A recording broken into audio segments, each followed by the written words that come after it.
Olha só, let's bora. Bom, então vamos lá. Continuando a série sobre fluidoterapia, vamos falar sobre o tratamento de hiponatremia, tá?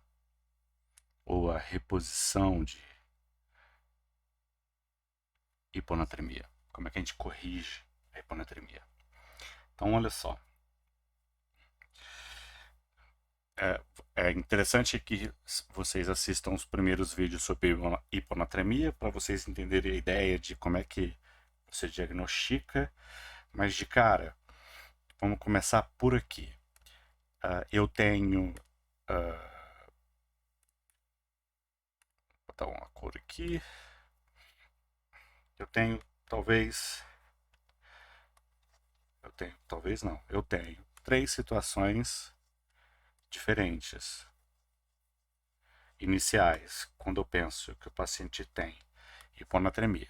Uma delas é a mais comum e é o que a gente costuma trabalhar em cima, que é a hiponatremia hipotônica, ou como a gente podia dizer, uma hiponatremia verdadeira. Então essa aqui seria o que a gente tem de mais comum. A outra hiponatremia é isotônica, que não tem uma alteração de osmolaridade, e tem a hiponatremia hipertônica. Bom, são casos diferentes, com tratamentos diferentes.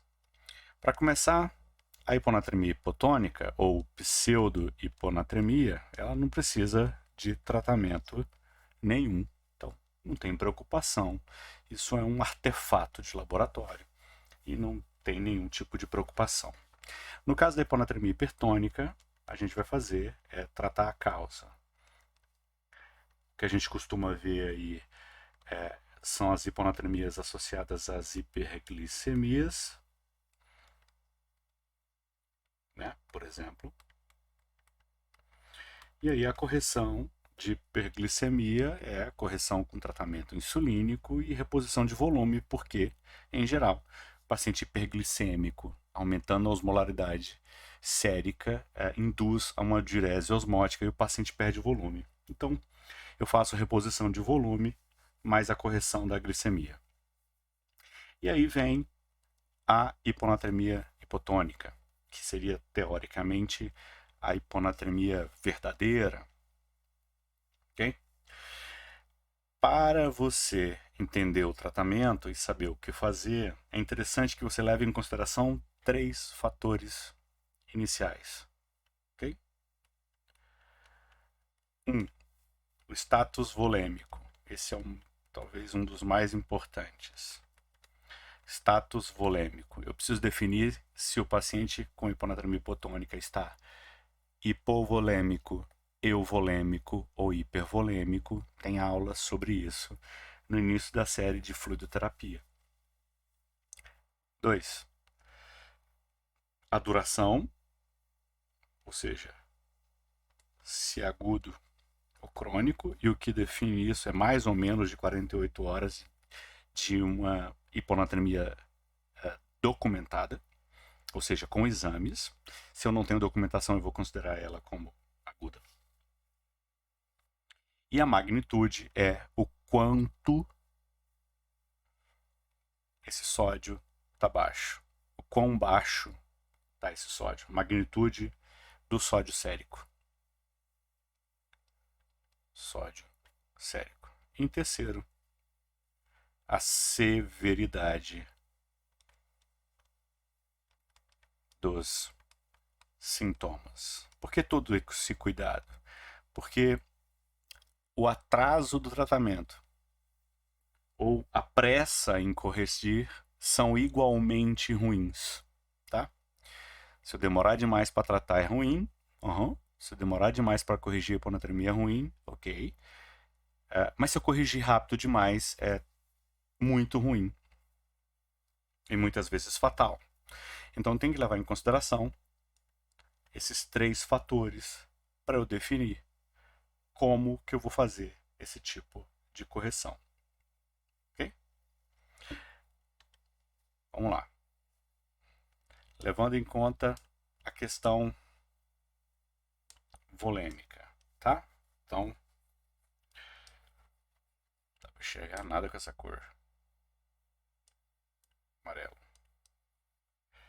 Então, com relação à questão volêmica, né? Eu tenho 3 possibilidades. Então, na hiponatremia hipotônica, eu posso ter um paciente hipervolêmico, euvolêmico e hipovolêmico. Todos os 3, é interessante que eu sempre trate a causa, okay? Independente do que for, eu preciso identificar a causa e tratar a causa e corrigir a causa, tá? Então, no hipervolêmico, se a causa é ICC, eu tenho que corrigir a ICC, eu tenho que compensar a ICC, tá? Se a causa do hipovolêmico é desidratação, eu preciso fazer com que o paciente melhore a diarreia e o vômito para parar de desidratar. Tá? Se o cara está euvolêmico e é por hipotireoidismo, tem que corrigir a tireoide. Tá? Beleza. Então, aqui as estratégias são: no hipervolêmico, se eu tenho um excesso de água, eu vou tirar volume, ok? Geralmente com diuréticos. E eu vou fazer restrição de fluidos. Ok? Eu faço restrição de fluido. No paciente euvolêmico, depende de quão sintomático, mas no caso de pacientes assintomáticos, a gente leva em consideração uma restrição de fluido, restrição de água livre,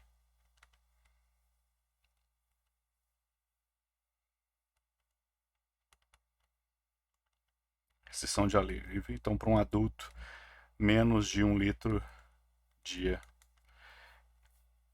é geralmente suficiente para corrigir a hiponatremia euvolêmica nesses casos assintomáticos ou levemente sintomáticos. E no hipovolêmico, eu tenho que repor o volume perdido, repor volume, ok? Lógico, existem algumas limitações, e aqui fica de cara que na hora que você vai oferecer, você vai fazer reposição de volume basicamente com soro fisiológico a 0,9%, ou salina normal, solução salina normal. E você tem que evitar, então, que esse aumento seja maior do que 10 mEq ou milimol por litro por dia. Esse é o meu máximo de reposição em 24 horas. Tá? Existem fórmulas que dão um cálculo. Eu sempre recomendo a utilização de um aplicativo que chama MDCalc.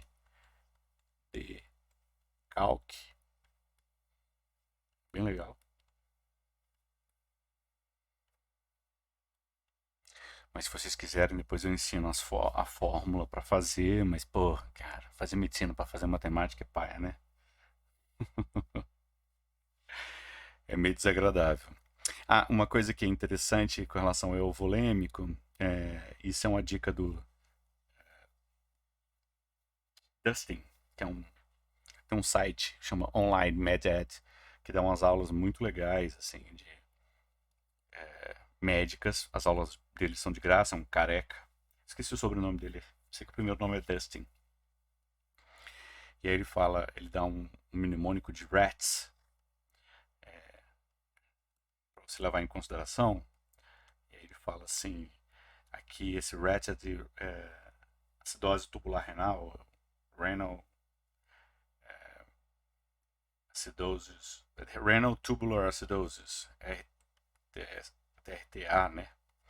Ou acidose tubular renal, acidose tubular renal. E aí a gente faz investigação com EAS simples. Doença de Addison, levar em consideração a possibilidade de ser doença de Addison, dosagem de cortisol, tireoide, transtorno de tireoide. Aí eu faço dosagem de TSH, ou SIAD, ou secreção do hormônio, secreção inapropriada do hormônio antidiurético, que é, em geral, um diagnóstico de exclusão. Beleza, a gente não vai falar especificamente de causas específicas, porque a ideia é dar um apanhado geral de como é que a gente faz a correção da hiponatremia conforme a nossa investigação.